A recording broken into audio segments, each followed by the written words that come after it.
नोएडा में नाले में धक्का देकर युवक की हत्या।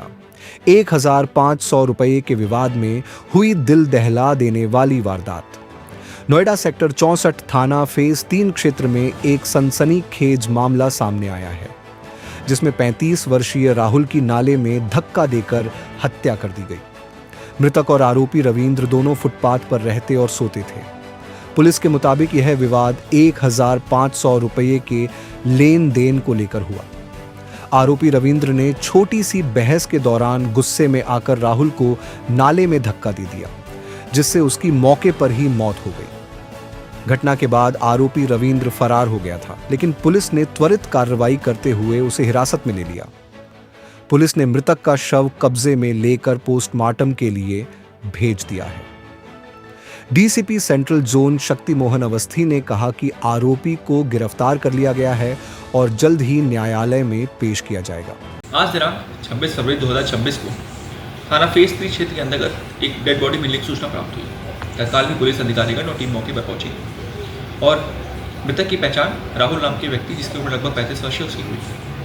जब इसमें आगे जांच की गई तो मालूम चला कि उसके साथी रविंदर उम्र लगभग 35 वर्ष के साथ कुछ पैसे के लेन देन का विवाद था, जिसके उपरांत रविंदर ने राहुल को पत्थर से मारकर नाली में गिरा दिया, जिसके उपरांत उसकी मृत्यु हो गई।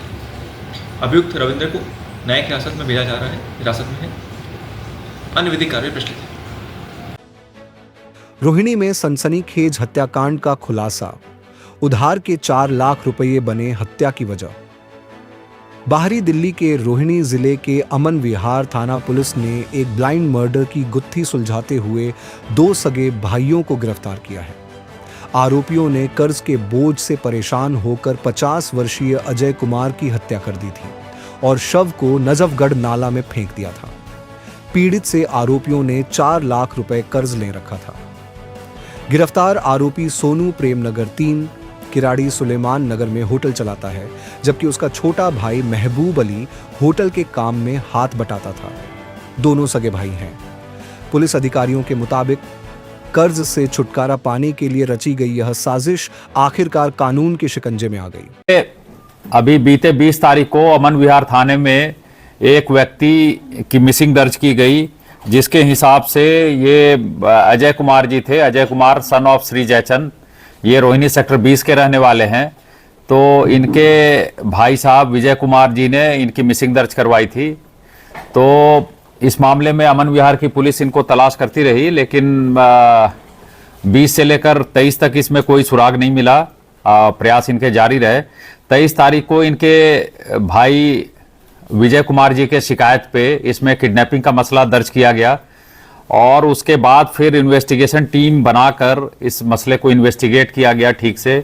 तो इसमें हमें टेक्निकल सर्विलेंस के माध्यम से इंपॉर्टेंट क्लूज मिले और इन क्लूज के मिलने के बाद 2 व्यक्ति इलाके के ही प्रेमनगर के पास के प्रेमनगर के ही सोनू और महबूब अली, ये दोनों भाई हैं और ये वहाँ पे किराड़ी सुलेमान नगर में रजा होटल चलाते हैं। और इन दोनों के बारे में पता चला कि इन्होंने ही ये 19 तारीख को जब से ये मिसिंग रिपोर्ट हुई थी उसी दिन इनका मर्डर कर दिया था डिसीज्ड का। तो इन दोनों ने पुलिस से हुई पूछताछ में अपना गुनाह कबूल किया और कल की बात है ये। और फिर डेड बॉडी जहां इन्होंने डिस्पोज की थी रनहौला के इलाके में, वहां ले जाकर इन्होंने बरामद करवाया। तो इनको दोनों भाइयों को अरेस्ट कर लिया गया है और आज कोर्ट में इनको पेश किया जा रहा है। मर्डर जो हुआ इसके पीछे की वजह? इन दोनों का ये कहना है कि इन्होंने डिसीज से 4 लाख रुपए उधार ले रखे थे और वो 10% पर मंथ पे ये उधार ले रखा था। तो ये कोप अप नहीं कर पा रहे थे जो इंटरेस्ट देना था। तो इन्होंने सोचा कि हम प्रिंसिपल और इंटरेस्ट दोनों से ही पीछा छुड़ा ले ये मर्डर करके। सर इंटरेस्ट कितना का बना, कुछ इन्होंने बताया? वो 10% है 4 लाख का, तो 40,000 रुपया पर मंथ का हुआ। पहले से प्लानिंग थी या फिर ये जो 19 तारीख को सडनली इन्होंने ऐसा सोचा? 19 तारीख को इन्होंने प्लान बनाया और इंटरेस्ट अमाउंट देने के लिए ही बुलवाया इनको, डिसीज को वहां पे। तो वहीं पे बुलाया अजय कुमार जी को और उसके बाद घर में इन्होंने अपने घर में ये हत्या कर दी। सर क्या इसके सर पिछला भी कोई कोई ऐसा बैकग्राउंड है कोई क्राइम का, या फिर यह जो इन्होंने किस वेपन से इनकी जो हत्या की थी? इन्होंने मीट काटने वाले चाकू से हत्या की थी और इनका कोई ऐसा कोई बैकग्राउंड, अभी तक क्रिमिनल बैकग्राउंड वैसा नहीं मिला है। तो सर इन्होंने इसी से पैसे ले रखे थे और भी किसी से वो ले रखे बताया इन्होंने पूछताछ में? नहीं, इन्हीं से ही पैसे ले रखे थे। डिसी क्या कब लिए थे पैसे? ये 6 महीने करीब पहले लिए थे। सर किस हालत में डेड बॉडी मिली है, कहाँ? डेड बॉडी इन्होंने डिस्पोज कर दिया था। ये दोनों भाई स्कूटर पे बोरे में बांध कर ले गए थे और नजफगढ़ नाले में इन्होंने डाला था। वहां से हमने कल रिकवर किया है इन्हीं के इंस्टांस पे। सर इन्होंने 6 महीने पहले अगर पैसे लिए तो क्या ब्याज की कुछ रकम दे भी चुके थे 1-2 बार, या पहली बार ही जब इन्हें देना था तो इन्होंने हत्या प्लान कर ली? और इन्होंने ये रकम किस लिए ली थी? इन्होंने रकम अपने बिजनेस के लिए लिया था और इन्होंने पहले के भी इंस्टॉलमेंट्स दिए थे। अब ये कोप अप नहीं कर पा रहे थे तो इन्होंने ये योजना बनाई। और ये जो टीम है, ये अमन विहार की टीम है, इन्होंने बड़े मेहनत और लगन से इस केस को वर्कआउट किया। सर पुलिस कैसे आरोपी पर कैसे पहुंची पुलिस? चोट के कितने निशान हैं सर शरीर पे? कितनी बार वार किया? 3-4 वार के निशान है। बाकी डिटेल तो वो तो पोस्टमार्टम अभी हो रहा है, वो सारी इंजरीज उसमें आ जाएगी। लेकिन जाहिर सी बात है जो इंजरी थी वो फैटल थी और 19 तारीख की रात में ही ये हो चुका था काम। पुलिस कैसे पहुंची इन तक, क्या ये थोड़ा सा बता? टेक्निकल सर्विलेंस के माध्यम से पहुंची। दरअसल इसमें मिसिंग रिपोर्ट आने के बाद ही इसमें टीम लग गई थी और जो डिसीज्ड है उनका मोटरसाइकिल कहीं पे किसी सुनसान जगह पे लगा हुआ था। तो हम हर मिसिंग को सीरियसली लेते हैं, तो इन्होंने सीरियसली इस टीम ने लिया और वहाँ पे भी जो आसपास जो सीसीटीवी फुटेज है उसका एनालिसिस किया गया कि आखिर यहाँ पे जो आदमी मिसिंग है उसका मोटरसाइकिल कौन लाकर पार्क कर रहा है। तो वो तो मफल फेस में थे, लेकिन बात वहीं से आगे बढ़ी और फिर तब हम पहुँच पाए। सर कितने दिनों में ये मिशन पूरा हुआ? ये मिशन 1.5 दिनों में पूरा हुआ। पूर्वी दिल्ली में पुरानी रंजिश में देर रात हवाई फायरिंग, सीसीटीवी में कैद वारदात। पूर्वी दिल्ली के शाहदरा जिले के थाना फर्श बाजार इलाके में बीती देर रात एक भयावह घटना घटी। यहां बाइक और स्कूटी सवार 5 बदमाशों ने 2 घरों के बाहर हवाई फायरिंग कर लोगों में दहशत फैलाई। पूरी वारदात पास लगे सीसीटीवी कैमरों में कैद हो गई है। पुलिस ने मामला दर्ज कर आरोपियों की तलाश शुरू कर दी है और इलाके में दबिश जारी है। जानकारी के मुताबिक घटना ओल्ड तेजाब मिल के पास हुई।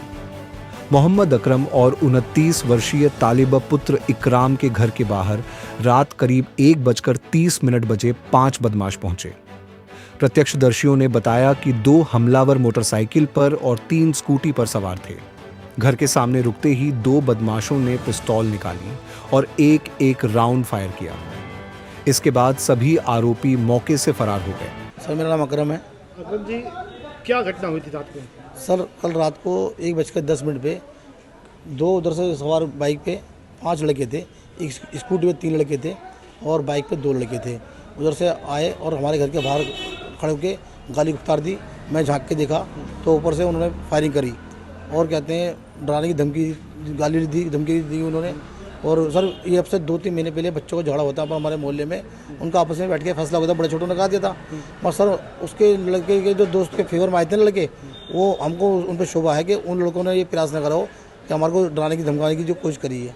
इसमें पुलिस क्या कह रही है, आप लोग क्या कहा? सर पुलिस अपनी तरफ से पूरी तफ्तीश कर रही है, तलाश कर रही है और अब पूरी कार्रवाई कर रही है। सर क्या लगता है ये हत्या का प्रयास है कि आपको? सर हत्या का प्रयास है। हमारे छोटे छोटे बच्चे हैं, हमको वो अपनी जान माल का बहुत खतरा है उनसे और हम तो दिल्ली पुलिस पे आश्वासन लगाए बैठे हैं कि हमारी जान माल की हिफाजत करें। वो क्या कहना चाहेंगे, हौसले कुछ ज़्यादा ही बुलंद नहीं होते जा रहे लोग? सर हौसले इतने बुलंद हो गए कि देखो आज तक शहर में हमारे इस इलाके में कई ऐसी वारदात नहीं हुई, कई पुलिस गोलीबारी की बात कोई नहीं हुई कि पहली बार ऐसा वाक़या हुआ है जो रात को गली के बाहर खड़े होकर, घर के बाहर खड़े होकर गाली उतार दी और गोली चलेगी। सर मेरा नाम तालिब इकराम है। तालिब जी, क्या घटना हुई थी आपको यहाँ पे? सर रात को 1 बजे हमारे पिताजी ने हमें कॉल कर सूचित किया, हम घर पर सो रहे थे अपने, कि घर के बारे में ऐसा लगा कि इसने हमारे घर के बाहर गोलियाँ चलाई और कुछ लोग गालियाँ दे रहे हैं। तो उसमें जो है फिर हमने 112 पर इमरजेंसी कॉल करी और पुलिस को इन्फॉर्मेशन दी। उसके बाद जस्ट 2 से 3 मिनट की दूरी पर, यहाँ से 20 मीटर दूर हमारे चाचा जी के घर है, वहाँ से हमें कॉल आई कि 2 मिनट बाद वहाँ पर भी सेम यही घटना हुई है कि वहाँ पे किसी ने गोलियाँ चलाई हैं गेट पे और गालियाँ देकर लोग गए हैं। तो सर हम फिर जब पुलिस आई तो हम बाहर आए, हमने पुलिस को बताया और सीसीटीवी कैमरे जब मैंने अपने घर के चेक करे तो उसमें हमने देखा एक स्कूटी पर 3 लड़के हैं और एक बाइक पर 2 लड़के हैं। कुल 5 लोग हैं जिन्होंने अपना फेस कवर कर रखा है और 2 लोगों ने फेस कवर नहीं कर रखा। उन 2 लोगों को आइडेंटिफाइड कर लिया गया है और उनको जो पहचान कर ली गई है, उन्होंने ये रात को अंजाम दिए। 2 राउंड फायर यहाँ करें, 2 राउंड फायर वहाँ करें क्या पुलिस फिलहाल क्या कह रही है आप लोगों को? पुलिस सर उनको ढूंढने में उनकी तलाश में जा रही है, अपने लगा रखे टीम लगा रखी है, एसीपी सर ने भी डीसीपी सर ने भी टीम लगा रखी है अपनी। क्या घर में डर का माहौल है जान को लेकर? सर बिल्कुल डर का माहौल है, अगर दिल्ली जैसी राजधानी में सुरक्षा नहीं मिलती तो चिंता तो रहती है कहीं ना कहीं। ब्यूरो रिपोर्ट, टीम तफ्तीश न्यूज़,